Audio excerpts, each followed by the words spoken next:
Greetings, urban farmers, gardeners, and healthy food visionaries. Farmer Greg here, and welcome to the 349th episode of the Urban Farm Podcast, where every day we work together to educate and inspire you to become part of your food revolution.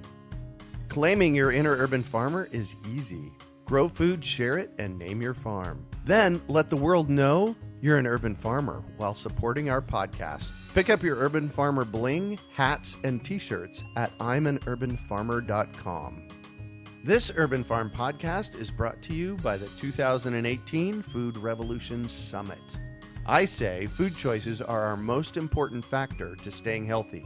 The Food Revolution Summit helps us in this discovery process. It's free, online, and features 24 top food and health experts teaching us how to reduce the risk of the most notable diseases of our time. Visit urbanfarm.org/summit to sign up for this life-changing event. Today on our podcast, we have someone who builds healthy bodies and minds through good nutrition. We're talking with Chef Jennifer Johnson about eco-conscious cooking. Jennifer became a chef 23 years ago after her son told her he hated her cooking in a Mother's Day card. At the time, she managed 7 manufacturing facilities around the world in corporate America. Now she is a full-time eco-conscious organic chef with a passion to help people learn that health is wealth and it is not limited to those who can just afford it. She uses distinct ingredients, organically grown and cleanly made in all aspects of her business: catering, meal plans, food prep, cooking, and food education. Chef Jennifer's style of cooking is a French and Italian fusion influence on American food, using her international training to make quick, nutritious meals. She will tell you good, nutritious food empowers you to have your best day. Welcome to the show today, Chef Jen. Are you ready to rock the kitchen? Absolutely. Yes. So I shared a bit about you. Can you fill in the blanks for us and share more about the path you took to get where you're at today? Sure, absolutely. Now, just first off, he did write 8 nice things about me before he said that I sucked at cooking. Oh, okay, good. I just don't remember what they are. I only focused on the one. Oh, yeah, exactly. When I read that the first time, it's like, ooh, ouch. That's what 7-year-olds do, right? They tell you things. Right. Well, they tell you the truth, probably, for them.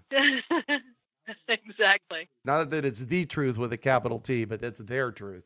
Absolutely. So, yeah, I had just finished engineering school and I stayed home and made a homemade dinner. And I think the next weekend was Mother's Day. And so on my Mother's Day card, it said all the wonderful things he loved about me and then that he did not like my cooking at all. And so really learning, kind of being mad at him for a few days, figuring out that, my mom was not a really good cook, nor was her mom. And I had learned from them. So really, honestly, probably being a perfectionist, I went to culinary school and said, I really don't want to have that on my next year Christmas card, next year's Mother's Day card. Right.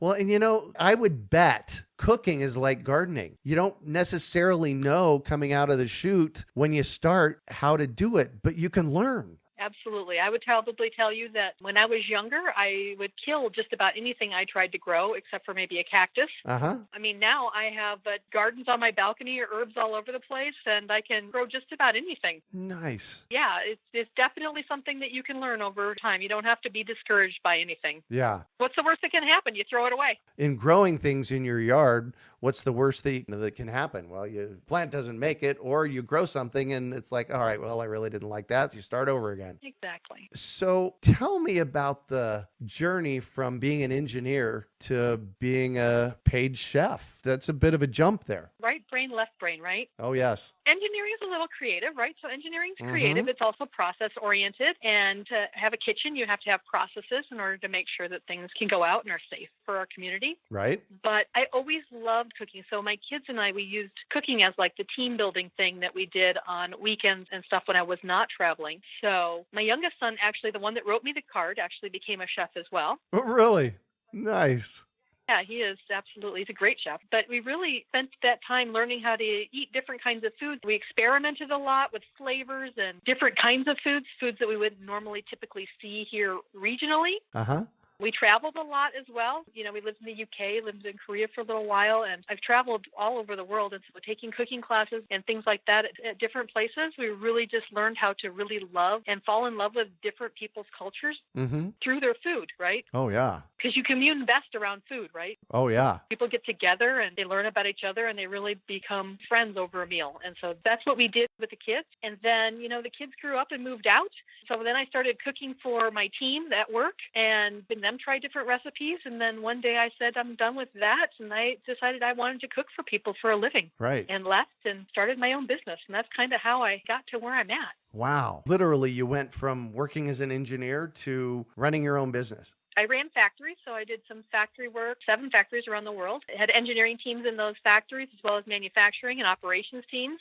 While that is not parallel to being an entrepreneur, there are a lot of things that I brought with me as those experiences in order to be able to run my own business. So that's been a lot of fun. And let me tell you, I heard somebody say the other day that being an entrepreneur is like taking steroids for personal growth. And I have to say that's probably a very true statement. Oh, yes, absolutely. I've been self-employed for 42 years at this point, and I've had many businesses. Some that lasted what I call a sneeze, and I've had 2 now that were well over 20 years. And it's always an adventure, that's for sure. And that's what I love about it. Is I wake up every day and I do something different. Yeah. So you're chefing now. The name of your chefing business? Witnessing Nature in Food, all organic food. Ooh, why all organic? Well, when I got that great job that took me all over the world, and it truly was a fantastic job and offered me a ton of experience as well as travel and culture, it also takes you away from your normal food and you end up eating out a lot, and I gained over 180 pounds. So I took off 140 of it, but I still carry around that extra 40 that I'm still working on. But it's all basically been through making sure that I move every day and eating good food. Yeah. Not that I don't cheat once in a while, but yeah, just the core base of that is to basically make sure that you eat really well all the time. Yeah. And what does eating well look like? Obviously, organic is one piece of it, but what's the rest of that story? Right, but making sure that you eat more vegetables than you do garbage. Making sure that your plate is more than half full of vegetables and that they're cooked to al dente, not so that they're limp and nutritionless, and to make sure that you're eating good proteins and you're really paying attention. The biggest myth that I've ever heard is that all carbs are bad. Carbs aren't bad. Bad carbs are bad. Yeah. But good carbs are good for you. Yeah. And if you eat good carbs, then your colon will really love you and takes care of a lot of the things you got going on inside your body. Right. I mean, ultimately, food, I believe, heals a lot of the ailments that we have today, not medication. Yeah. Well, and I often say that there are 3 things in our culture that cause 100% of our disease. And I know that's a bold statement. And they are as follows: lack of nutrition in our food, environmental toxins, and stress. And I've asked multiple nutritionists and doctors about this, and they all have a tendency to agree with me. What are your thoughts on that? I totally agree with you. I explain a lot that, really doing local food is really important because, number one, it has the most nutrition in it because it's the closest to you, because things start to lose nutrition the moment that they're picked. Yes. So that's why I love to go into farmers markets and picking up, because you know that the farmer picked it that morning. Right. Or maybe the night before, but really they picked it recently so that you can get the most nutrition in your food possible. Yeah. The other thing that happens is that when they pick something that's not ripe and then ship it, it's also lacking in nutrition, is it not? Exactly. And they do like to pick it before it's ripe because then it continues to ripen. Mm-hmm. It doesn't continue to gain nutrition. It continues to ripen, so that transportation time that is stuck in a warehouse, that it ends up showing up on your doorstep fresher looking. Fresher looking. Yeah, exactly. All right. So now we've got organic and we've got freshly picked. Is there anything else that you add to that? I like to make sure that we have pastured eggs, pastured meat, organic meats, sustainable seafood, to make sure that, you're really paying attention to getting the least amount of toxins in any of the food that you're going to buy. I heard a rumor that you talked with our buddy George Brooks about some sustainable seafood recently. Absolutely. He is such an interesting man. I could talk to that man for hours. I know. Isn't he great? He's one of our local aquaponics rock stars. Right. He did a little bit of myth debunking for me about tilapia and wild versus farmed seafood, and gave my listeners a little bit of information on using the Monterey Bay Aquarium seafood selector tool where you're at your store, so you can make sure that you're buying. You can look at what Whole Foods or Sprouts has in the market, and then Yep. you can look on the tool and see if it comes from a toxic place or not, because there's so many things happening with our oceans and lakes Oh, and yeah. rivers and streams and farming areas. Yeah, we have to be really conscious of it. So can you tell us more about this tool? Is it an app? It is. They have it on PC or Mac as well, but I have it on my iPhone, and I love it. You just put in the fish that's there, like put in tilapia, and it'll give you the good regions, the bad regions, and give you a really good idea of whether or not you should buy that fish that's being displayed in the seafood market or not. Wow. What's it called? Do you remember? Yeah, it's just the Monterey Bay Aquarium Seafood Selector app. Whoa. If you follow me on Instagram, I posted it on my Try It Tuesday, I think yesterday or Tuesday this week. Cool. What's your Instagram? Witnessing Nature. Oh, well, perfect. So that's a great tool. Do you have any other tools that you use like that? The tool from Environmental Working Group. Oh, yes. It is the Dirty Dozen Clean 15, as well as they have an app that you can scan in any of the products that you buy at the store. It'll tell you whether from 1 to 5 its toxicity levels, give you a low, medium, or high score, so you can keep chemicals out of your life as well. So I just try to make sure that we live as clean and we cook as clean as possible, so that if you eat good food and the food is your medicine, then you don't have to have the food combating all the extra chemicals you put in and on your body. Right. Exactly. So who do you cook for? I do catering events for weddings, large other events, as well as all the way down to teach cooking classes. And then once a month, we teach healthy eating on a budget over at La Mesita, the Homeless and Domestic Violence Center. Oh. So that they can try different foods, as well as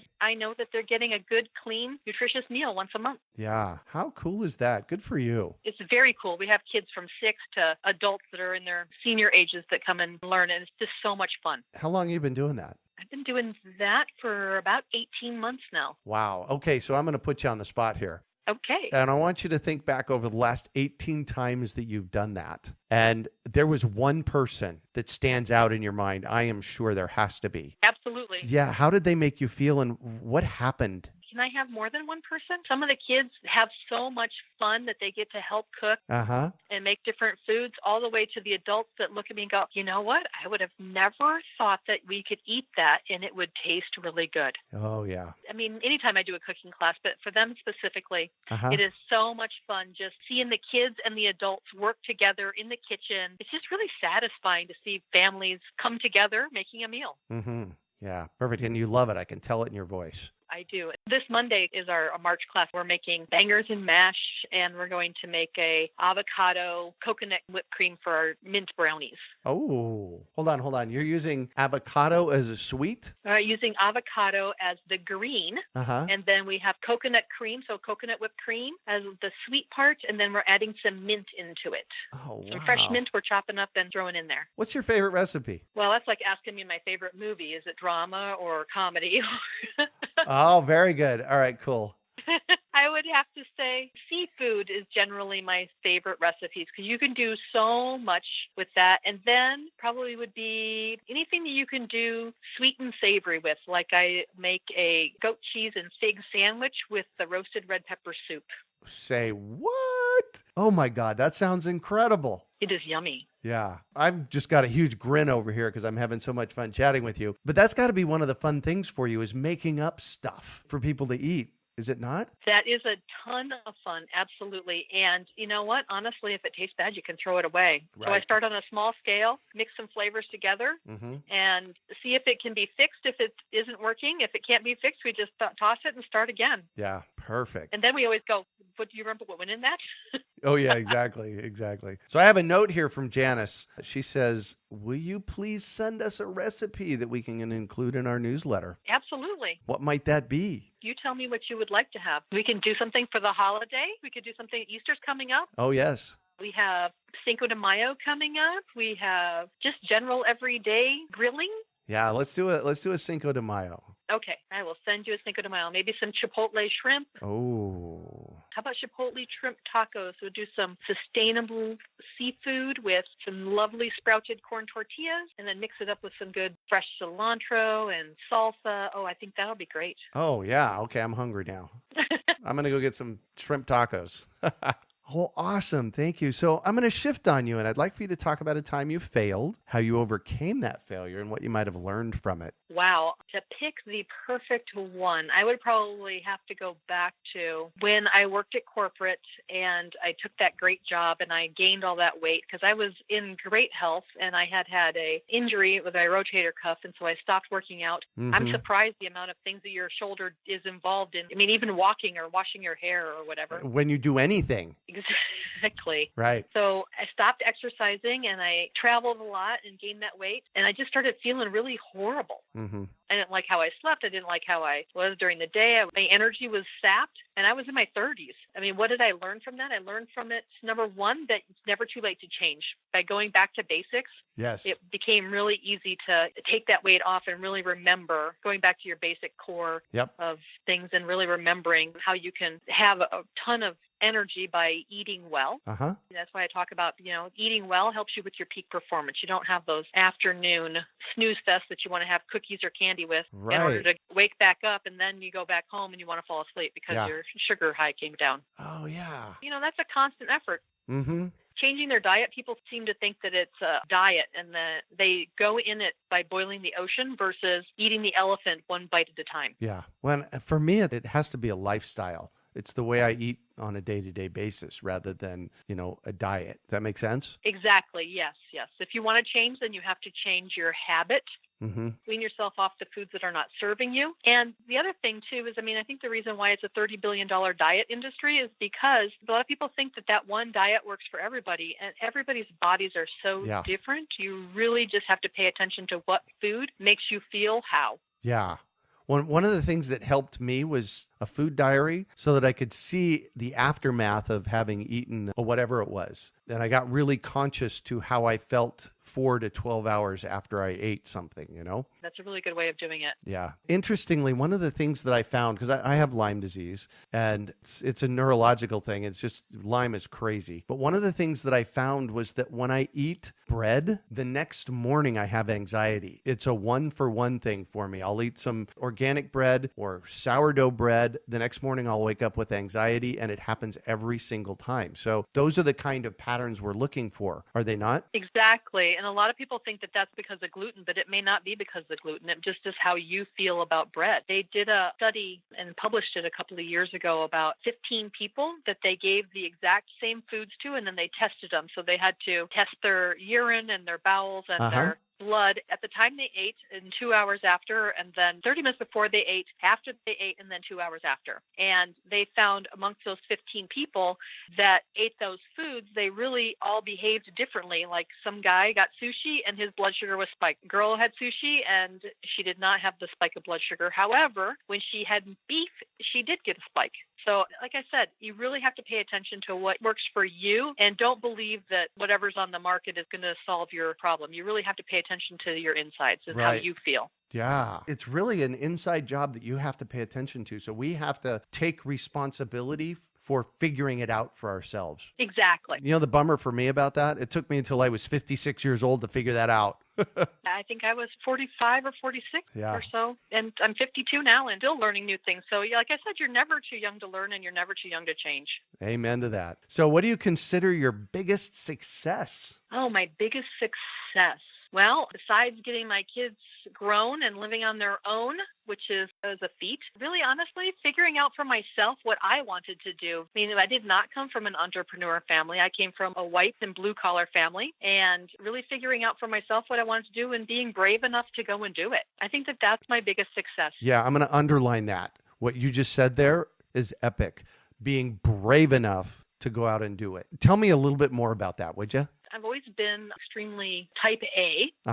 However, having a corporate job and that regular paycheck coming in, that is a chain that is very difficult to break, and it is not for the weak of heart. Oh, that is the case. Every day I have to give myself a pep talk, and sometimes twice a day, to say, yes, you're doing the right thing. Yes, you're on a mission to make sure that you solve eating for people one person at a time. And yes, you need to continue moving forward one step at a time, versus that little negative Nelly I got in my back of my head that constantly says to me, are you sure you want to do that? Are you sure? Are you sure? Yeah. So, it's a daily thing. Yeah, you have to have a conversation with that negative Nelly and say, shut up, I don't want to hear it. That's what I did about 10 years ago. Sometimes I have to say it out loud, and I'll be like in the middle of something, and I'll yell, "Shut up," and people look at me. I'm like, I'm not talking to you. Exactly. You mentioned type A personality. I heard something recently. You're either type A or recovering type A, and I definitely fall into that category. How about you? I think that age helps calm your type A. I don't think you ever get over it, but Right. I do think that age and experience helps you realize that it takes more than one person to get things done, and more than one mind and more than one opinion. Mm-hmm. And so while being a driver is important, it's also remembering that not everybody's like you. Yeah, that is a huge learning right there. So what drives you? Every day getting up and knowing that I'm making a difference, making sure that I really teach people not to listen to the marketing messages on television or wherever, that really to listen to themselves, and that we can solve this thing we've got called having food and being nutritionless. Yeah. I think that's a big shame. And honestly, I blame my generation for everybody wanting things at the speed of light. I mean, at one point when the kids were small, we had to go through 3 drive-thrus sometimes in order to make sure everybody had what they had to get to their sport. Wow. And that's not a healthy way to do things. Right. So if you could recommend one book for our listeners, what would it be and why? So I'm going to give you this one first. I have time for a second one, but Food Pharmacy. So Food Pharmacy talks a lot about the food you eat and the impact that they have on your gut, which is really your second brain, to help provide all the nutrition to the rest of your body, which makes you live a healthy, productive life. And it's a very simple read, and it's a lot of very down-to-earth, easy, explainable, non-scientific discussion about how food works in your system. Number one. And then number 2, I would probably say a Napoleon Hill book called How to Outwit the Devil, which really talks about how you silence that negative Nelly. That was a really good book. And do things for yourself. Yeah, that was a really good book. I read it decades ago. It's a great book. Yeah. So what one final piece of advice do you have for our listeners? I think I'll just reiterate that it's never too late to change. If you feel that you need to do something on your own, whether it is eating better or exercising more or living the life that you want to live versus doing corporate, you can do whatever. And there's a ton of people out there that will help you. Yeah. You don't have to do anything alone. It's never too late. Yeah, that's a really big one. There's so many people out there that want to help us. People come into your life for a reason, a season, or a lifetime. And sometimes that is just to help you get to the next step. Yeah. Well, thank you so much for joining us on the show today, Chef Jen. Thank you. I am so happy to have been here, and I'm looking forward to spending more time with you guys in the future. Yeah. So Chef Jen lives in the Phoenix area, and we've started to interface a little bit. I, too, look forward to hanging out a bit. So how can our listeners get a hold of you? You can contact us through our website, witnessingnature.net. Or follow us on any of our social media. Like us on social media, and we will love you back. You have Twitter and Instagram. We're working on our Pinterest page. We're working on that. Learning social media much more than I ever thought I would ever learn, but It's a ton of fun, too. Yeah, cool. I've met a ton of great people through social media. Perfect. And it's Witnessing Nature, or some aspect of Witnessing Nature is for our food, for all of our social media and Facebook. Perfect. You can also find show notes from today's podcast at urbanfarm.org/Chef Jen. We are your urban farming resource. You can find our podcast on iTunes, Google Play, Stitcher, and iHeartRadio. Also visit urbanfarm.org to find articles, podcasts, webinars, courses, and more. Well, that's it for today. Thanks for joining us on the Urban Farm Podcast. Claiming your inner urban farmer is easy. Grow food, share it, and name your farm. Then let the world know you're an urban farmer while supporting our podcast. Pick up your Urban Farmer bling, hats, and t-shirts at imanurbanfarmer.com. My intent with the Urban Farm Podcast is to educate and inform. So when I find a particularly good opportunity, I want to share it with everyone. The 2018 Food Revolution Summit is one of them. As you listen, you will be informed, inspired, and motivated to improve your health. You'll get cutting-edge insights and information from 24 of the top food and health experts in the world. Hosted by my friend Ocean Robbins, with interviews conducted by best-selling author John Robbins. This annual, week-long online event is free to attend. You will learn from experts you can trust about how to improve your health and reduce your risk of chronic disease. Sign up at urbanfarm.org/summit to join the revolution. We hope you enjoyed today's episode of the Urban Farm Podcast. Remember to listen for tips, advice, and resources to help you on your journey with urban farming. You can find us on the web at urbanfarm.org or send us an email to podcast@urbanfarm.org. In the words of Vincent van Gogh, great things are done by a series of small things brought together. Be encouraged that with each lesson learned and skill developed, you are one step closer in the direction of your dreams.